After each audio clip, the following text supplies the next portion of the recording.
and I'm pleased to be joined by Houston Gamblers linebacker Donald Payne Jr. Donald, how you doing?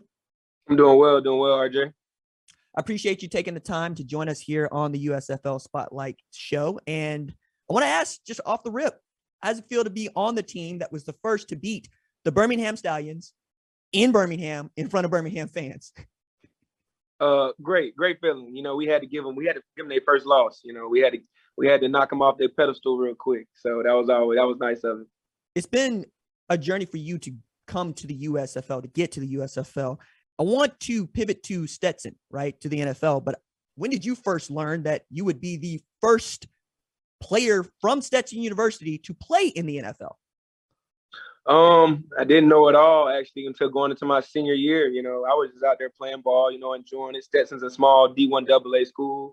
Yeah, there's no athletic scholarships. It's like Ivy League, so a lot of people. I had great stats, great career there and everything, but it's a small school, no scholarships, so we weren't getting the NFL scouts at our practice like that and stuff like that. But going into my senior year, my coach said if I really put my mind to it and go all in, I could have a chance at the next level. And then after my senior year, I basically said, during my senior year, I basically said, hey, look, I can take this to the next level and I can make this a career. I can make this a lifelong dream. So I think it's remarkable that one of the things that I can count on if I see Donald Payne Jr.'s name is that it's going to be high up there when we come to tackles. And I want to get into that in a bit, but among special team players, you racked up the third most tackles in the NFL in 2017 as a Jacksonville Jaguar. What did you learn from playing special teams on the NFL or in the NFL? Excuse me. It's people always talk about offense and defense all the time, but the special teams is a third wave, and it's a special wave. And my coach from Stetson, his name was Kawaki Thomas. He played for the Jacksonville Jaguars for a while, cornerback for them. He basically said he stuck in the league and was able to stay in the league for being a great special teams player, being able to sit in a meeting room and know if you can run down on kickoff, make blocks in the open field, then you're going to have a chance to stick in the NFL, a chance to make, some real money. So I kind of honed in on that and basically said, hey, I'm a smaller linebacker with speed. Hey, that's what special teams for, linebackers that can hit and run down the field, So I enjoy, running down on special teams for the Jags for my time there. It was a great time. Got to play in the AFC Championship game. But, of course, Tom Brady had to, spoil it for us and, beat us in 2017. So that was kind of bad, though. But other than that, it's been a great. Hey, man, you're not the only person that got a Tom Brady fishing story. Like, it's a lot of folks out there that got a Tom Brady fishing story. But for the uninitiated, I want to walk this out so that everybody understands what I mean when I'm saying that Donald Payne Jr. is out here to Bobby Boucher and put people on the ground. You went over 100 tackles this season against Birmingham, right? Which means that you got to 100 tackles in 9 games, which is ridiculous, or 8 games, which is ridiculous. But it also means that you've had 100 tackles in every season that you have played entirely, going back to high school, man. And to lay this out for folks, right? It's not just 100 tackles as a senior. It is 3 PFL Defensive Player of the Year award. That is Pioneer Football League. It's All-American 3 times. It's 538 tackles in a career, which is the third most in Division I. It's 185 tackles in one season and 30 in one game against Campbell. Where did you learn to find football like that, man? Hey, it's a little bit of instincts and it's a little bit of effort. It's one in itself. Sometimes when you might not be the fastest, might not be the strongest, if you know what the other teams are going to do, you know what they're going to run. Yes, I can be there a step faster than anybody else. And it's about effort. It's about always being sound in my gaps. And then guess what? If I got to go sideline to sideline and make a tackle, stop me from getting the first down, then I'm willing to do that. And I've really just been doing that my entire career. I played safety in college, but I was more of an in the box safety, like a Cam Chancellor, not really over the top type safety. So, I just honed in on that, and it's been stuck with me ever since. And even when I got to start for the Jags started in 2019, I got to start for the Jags for 5 games, and during that span, I led the NFL in tackles. During that span, so it's just something I've honed in on as my niche, and in the USFL, I've just been trying to keep it going and play within the scheme. But like I said, it's about instincts and it's about effort. Man, I remember I'm covering one of these games. I'm like, this can't be right. This dude got 19 tackles in one game. And I'm like, wait a second. No, that's him popping up again. But I'm glad you brought up that you were safety in college, because if you go look up Donald Payne Jr. at Stetson University, you'll see DB. And you'll also see, oh, okay, I kind of understand this now as a box safety. But there's also this aspect of, forgive me, you being undersized, right? Correct, How have you correct. combated that throughout your career? When I first, said I was going to going in the draft, I didn't know training for pro day would they consider me a DB or would they consider me a linebacker? I didn't know what it was. I'm 5'11", kind of 6 foot, around the 228, range. Are they gonna put me as a safety? Gonna put me at a linebacker? Falcons call, they wanted me as a DB. Baltimore Ravens call, they wanted me as a linebacker. And I sat down with my agent and said, hey, this is basically where I'm going to be stapled my entire career. Do I want to go with the DB route or go the linebacker route? And we sat down, we basically said that the game has changed so much. Linebackers aren't the same linebackers we had back in the day, back in the 1980s, running 4.8s and weighing 245 pounds.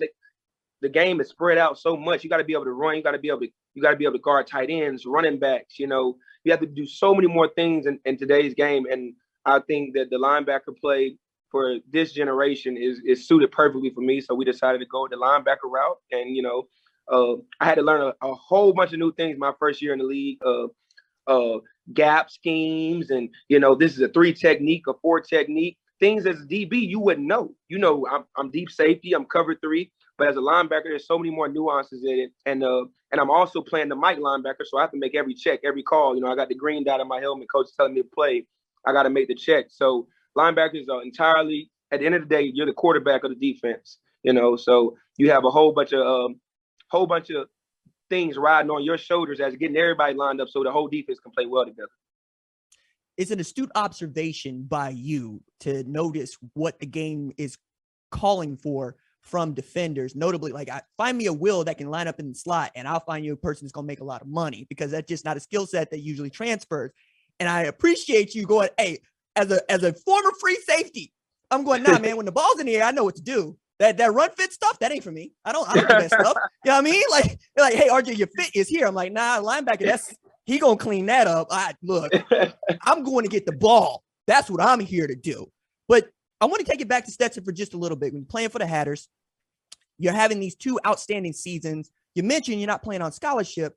Did you think about transferring? Oh, 1,000%. 1,000% thought about transferring. I had a few teams that actually, Bethune-Cookman's right up the street from Stetson. So, they reached out, and a few other teams reached out who were recruiting me beforehand, who wanted to bring me on as a preferred walk-on. And my defensive coordinator and my mom, we just sat down and said, hey, look, I made so many great friends here at this school. I've got coaches that are like a father figure to me there. And they basically said, hey, look, I had a home there, and I didn't want to disrupt that home. I didn't want to go somewhere just because I thought I could be better. I thought I could be at an SEC school. I think I could have stuck with anybody, but I made a home there, and I don't regret it at all going to Stetson at all. And I enjoyed the time. I got lifelong friends I made there. And at the end of the day, me and my mom would always say, hey, it worked out. I got to pay off my loans after that first couple NFL game checks. I paid off those loans right away. So it's all good now. It's a very 2022 sensibility you have there. But see, this is what I was going to lead to, but now you just answered the question, which is, does that finance degree get any work? And he's like, absolutely. I'm paying off these student loans. No, I'm with that, dog. I really am. I appreciate you putting it in perspective for folks that might not understand why you want to go and play your football at Stetson University. And for the folks that are still thinking about this, yes, John B. Stetson renamed the university after the Hatter and the hat manufacturer. He was a great patriarch and donor to the university itself. We just want to make sure I clean that up for folks that's going, is he really talking about the same dude? Yes, I am. How have you become such a great, tackler in the USFL, where you playing against other dudes that not unlike yourself, spend a little bit of time in the NFL and can play some football? I mean, I always talk to my defensive guys. I had to get a little accustomed. This is my first spring league. It's the first. They've had other spring leagues, and USFL has stuck around. I'm so glad that they've been able everything, the organization, everything that USFL has had going on has been great. You know, it's been sensational. You know, I think, you know, USFL is here and it's here to stay. And I had to get a couple insights from some of my guys who've been in spring leagues. Hey, how does it work? How's the competition? How does it work? We don't have a regular training camp. You got to, you know, we have to speed things up a little bit. You know, we getting dudes from all different types of walks of life. We got people who was in the league 3-4 years. You got some people who are, you know, just trying to continue playing the game of football, you know. So we got so many different people in this league, and we all just have come together, and gamblers, us being 2-7, you know, which is unfortunate, but we have so much camaraderie on, you know, even though we're being 2-7, and you know, I really enjoyed my time with all my teammates. I actually just came back from a paintballing event with the team. You know, we had about 20 guys out there paintballing. So that was great fun. But I've enjoyed my time here, and we've just been able to stick together, and then the camaraderie has been great. I've been amazed at the play on the field because every game is competitive. Y'all all know what y'all are doing, and you can tell the quality of the football is there mostly because folks like yourself want it to be there. And if nothing else, the tape you're putting out is incredible. And I want to be the first person, or maybe the next person, to tell you that. I want to touch a bit on your family, though.